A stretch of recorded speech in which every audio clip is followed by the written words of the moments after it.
I get that it's easier said than done. But we've really got to strive for like actual live community and not be dwelling on the internet, on social media. Like, I get that most people, or a wide, um,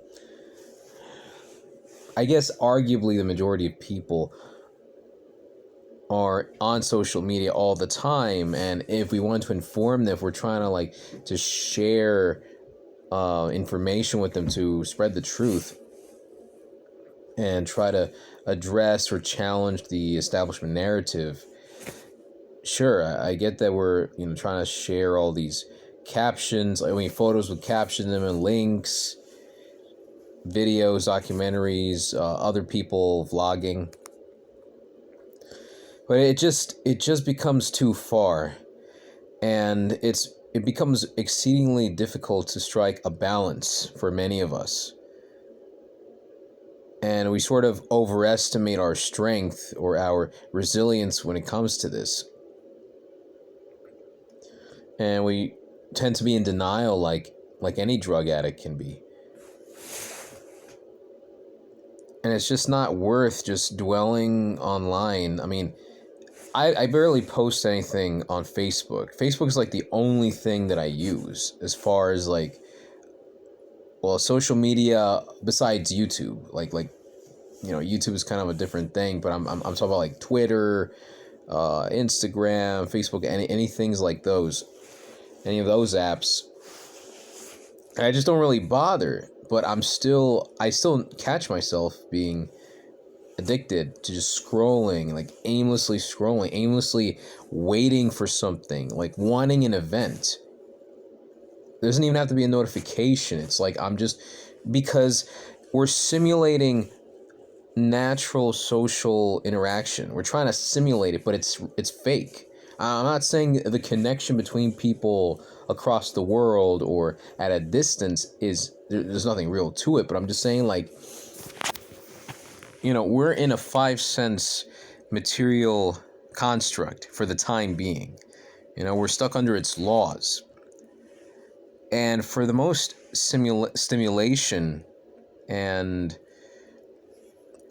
I guess satisfaction for the body, we need a 5 sense experience or something close. It's more gratifying. It's most gratifying when we are together in person and we can see that person right there. We can feel their presence. We can listen to them.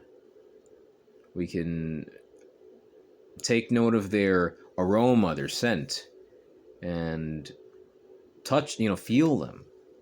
A handshake, a hug, something, and anything like that. It's natural. And yeah, we're doing is socially frustrating ourselves through this addiction to social media. Yes, it's a tool. Anything can be used as a tool, but it's definitely a double-edged sword. And it can just as easily work against us as for us, to our detriment as much, if not more than for our benefit. And this addiction can be demotivating, and it makes us feel as if we're being more productive than we actually are. Because a lot is going on within the mind, just within our eyes and our thoughts, our desires. But again, it's all simulated. It's not. I mean, we've come to an understanding that this physical world is not truly real. Okay? But we're deceived by the experience of it through whether it's pleasure or pain. But it's all, electrical signals interpreted by brain. It's in your mind. Like, our minds are holding it and sustaining it. This simulation, this construct. But what are we doing? Putting ourselves deeper into a simulation. Another layer through the internet, through other technological means by which, sort of an escape. And whether we mean to or not, it is a form of escapism. Okay, it doesn't matter if we're on YouTube or BitChute or any kind of video streaming service, that we pick and choose what we want to see or listen to. But nevertheless, it is the new television. We can't just talk about like television being this outdated, outmoded. But yeah, we killed TV. The internet has killed television, and we're so past that. But what makes you think that we're not still being in some way programmed by the very thing that we're holding in our hands? I mean, it's a double-edged sword. I'm using this to like convey this message, but it's just so addictive. It's just like there's a reason why I destroyed my smartphone like over a year ago. It was in 2019, like late 2019. And I spent pretty much the entire 2020 without a smartphone. And the earlier part of 2021 until I needed it for a job, for one of those delivery apps, because I have to make ends meet. That was the principal reason. It was two reasons. Number one, for profit. So I don't want to deal with interviews and resumes, all this stupid crap. Like, I just don't have time for that. I just want to get straight to the profit, to the capital. And number two is for communication with loved ones, with people, like ease of access of communication, convenience.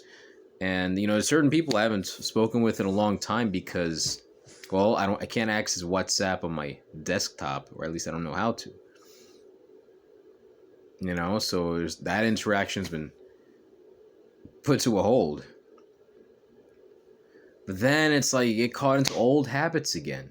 The old habits come back.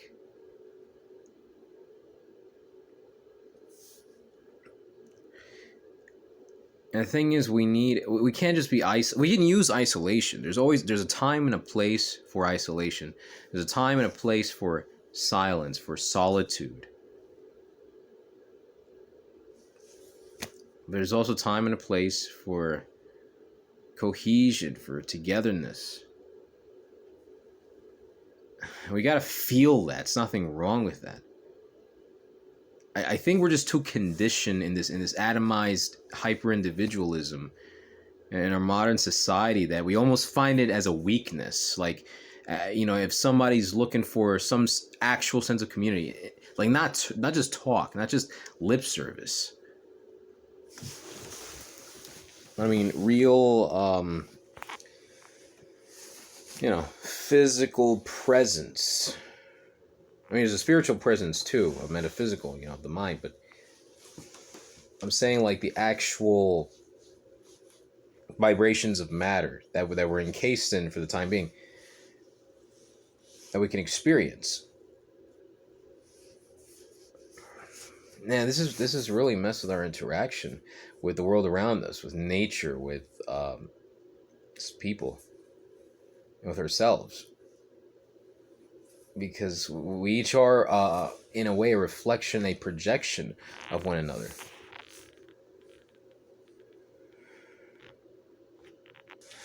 Somehow, as difficult as it may be, as challenging as it is, we've got to strike a balance.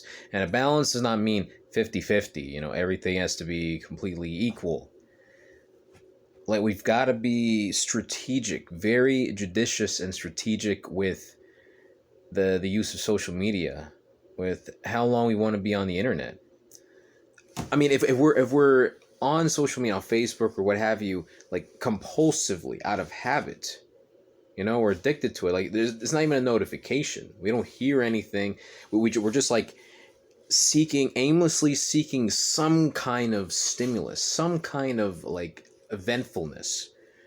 Then we got to manifest that in our own lives and position ourselves to receive that. That shows a deficiency. And all we're doing is like vainly attempting to simulate that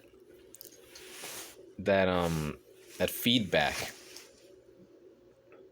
but it's just simply not enough in whatever form in our relationships. It's just not completely there. And it's like the body and the mind, the subliminal mind, recognizes that, something's missing, it's not complete. And the mind doesn't like being tricked, and that's what it all is. It's a trick. An illusion, but like an illusionist trick. It's just all a show. It's not really nourishing us. It's not actually getting us real results. And what I mean is that we're not getting our innermost desires truly met. We're just prolonging it. It's like we're kind of going in that trajectory. We're on our way, but we're just dragging it on and not actually arriving to our destination. But yeah, I think I've spoken enough here. I need to try to make more of these more often. It helps if I get something written down, but yeah, I guess you can kind of see where I'm coming from.